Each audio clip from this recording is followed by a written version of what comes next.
May dalawang klase ng tao sa mundo. Yung una, save now, enjoy later. Ito yung todo ipon, todo tipid, overtime dito, racket doon.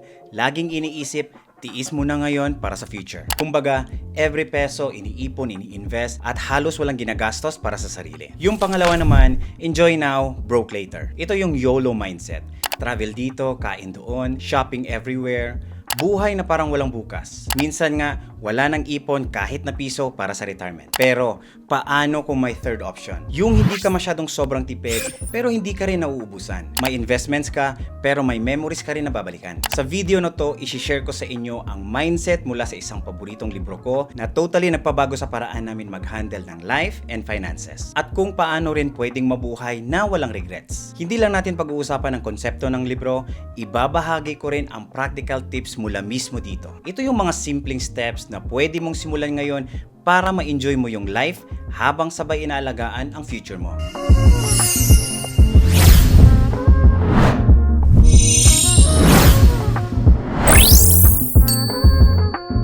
Hi, I'm Pinoy Personal Finance. Sa video na ito, pag-uusapan natin ang pinakamahirap balansehin sa buhay, ang life and money. Usually kasi, ang nakasanayan nating mga advice ay mga ganito.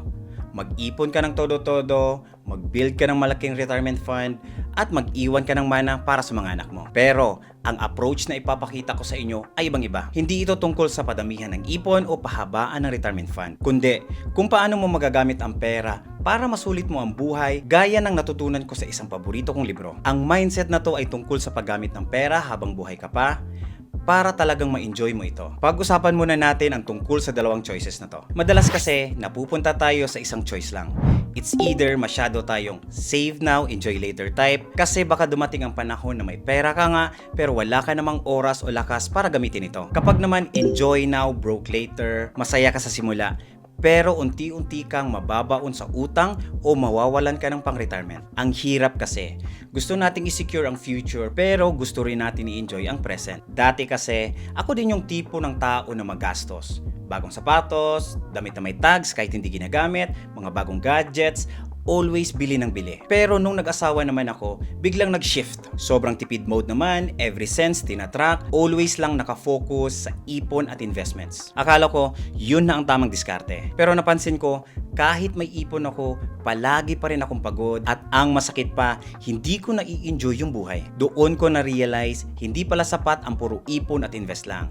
Kailangan pala mas balance ang approach para may ipon ka at may oras para mag-enjoy. At dito papasok yung libro na literal na nagbabago ng perspective ko, ang Die with Zero by Bill Perkins. Ang concept ng book na to is simple lang. Ang tunay na goal sa buhay ay hindi mag-iwan ng malaking ipon, kundi masulit mo ang pera habang kaya mo pa itong i-enjoy. Tinuruan niya akong mag-set ng mas malinaw na goal, hindi lang para sa pera, kundi para din sa life, especially with my family. Sabi nga ni Bill Perkins, darating ang panahon na kahit gaano kalaki ang ipon mo, hindi mo rin magagamit para sa mga experiences na gusto mo kasi wala ka ng lakas o wala ka ng oras. Kapag natutunan mo to, hindi ka lang magkakaipon para sa future. Magkakaroon ka rin ng memory at experience na hindi mabibili ng kahit gaano kalaking pera o ipon. Ngayon, pag-usapan naman natin ang dalawang choices na usually pinipili ng mga tao. Save now, enjoy later. Maraming tao ang sobrang tipid. As in, bawat galaw ng pera, laging may budget, laging may plano, ipon ng ipon, trabaho ng trabaho. Pag may magyaya ng outing, pass. May gustong bilhin na matagal mo ng gusto, pass. Laging practical ang desisyon. Lahat nakabase sa kailangan lang. Hindi naman masama ang pagiging disiplin sa pera. In fact, good habit yan. Pero ang problema, minsan sa sobrang disiplina, nakakalimutan na nila kung paano mag-enjoy. Darating yung araw na milyon na ang ipon mo sa bangko or investment, pero kulang na kulang ka sa memories. May pera ka nga, pero wala ka namang lakas.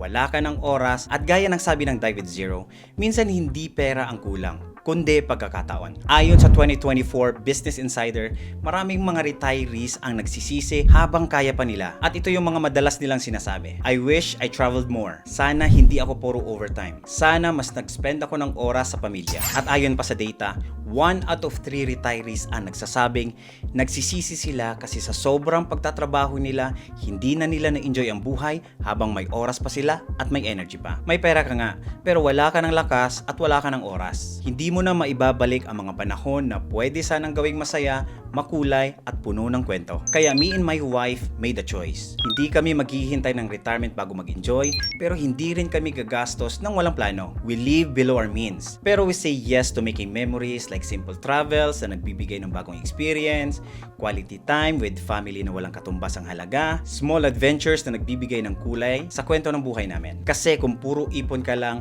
baka puro regrets ka rin sa dulo. Enjoy now, broke later.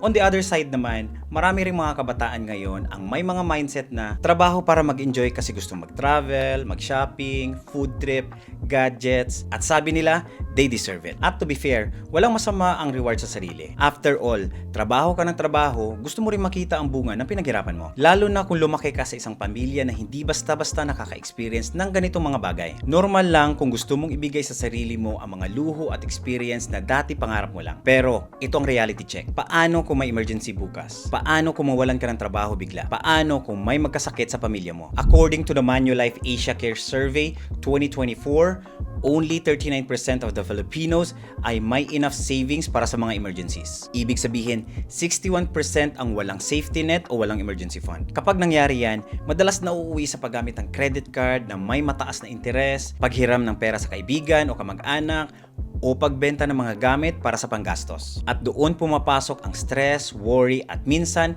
away-away sa pamilya or sa mga kaibigan. Enjoying today is great, pero kung wala kang plano, your future self will suffer. At dito papasok ang gusto kong i-share sa inyo, ang balance approach. Hindi mo kasi kailangan mamili kung mag-i-enjoy ka ba ngayon o mag-iipon para sa future. Pwede mo silang pagsabayin basta may intention at plano sa bawat galaw ng pera mo. Ganyan ang ginagawa namin mag-asawa.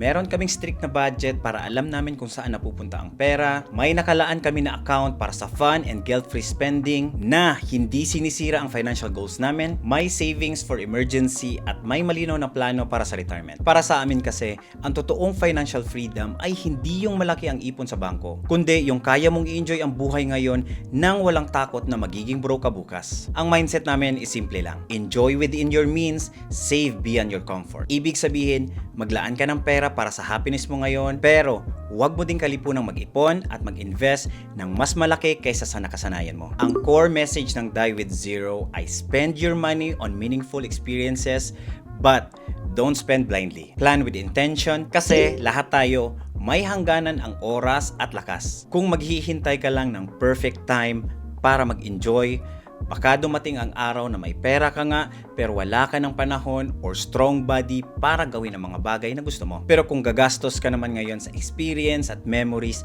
habang sabay inalaga ng future mo, doon ka magkakaroon ng zero regrets sa dulo ng buhay mo. And by the way, meron din akong video about the 4-account system na ginagamit namin kung saan makikita mo each account has a purpose. Check it out after this video. Baka kasi makatulong sa'yo para mas maging madali ang pag-balance ng enjoyment at financial security. Kaya para mas malinaw, ito ang mga practical tips mula mismo sa libro na pwede mo nang simulan ngayon. Number 1, mag-set ka ng travel budget o guilt-free spending every month. Maglaan ka ng pera para sa mga experiences kahit maliit lang. Pwedeng pangkape with friends, date night, or short trip with family. Hindi kailangan malaki, basta worth it para sa puso mo. Number 2, track your memory dividends. Gumasto sa mga bagay na may emotional return. Yung tipong ilang taon na ang lumipas, napapangiti ka pa rin pag naalala mo. Number 3, have a flexible financial plan. Hindi lang puro retirement goals. Isama mo rin ang mga short-term goals para habang nag-iipon ka, may buhay ka rin ngayon. Number 4, gumastos ng may meaning. Bago mo i-check out yung nasa cart mo,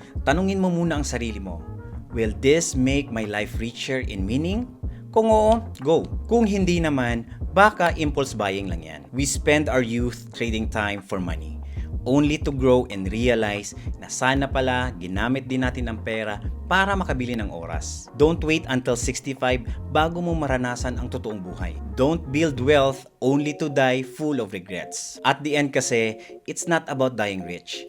It's about living fully. Ibig sabihin, habang may lakas ka pang mag-travel at habang buo pang pamilya mo. Sana po nakatulong tong mindset at practical tips na to para mas maging balance ang buhay at finances mo. Ano sa tingin mo ang pinakamahalagang tip dito? comment mo naman sa baba. Kung gusto mo ng ganitong content, please don't forget to like and share sa kaibigan o sa family na kailangan ng ganitong mindset. At kung gusto mo ng personalized na tulong para ma-achieve mo ang financial goals mo, check out my coaching session. Pwede tayong mag-work together para gumawa ng plano na swak talaga sa'yo. I will attach the link sa description at huwag kalimutang mag-subscribe, i-hit ang bell icon para lagi kang updated sa mga susunod na videos ko. Salamat po for watching and see you in the next video.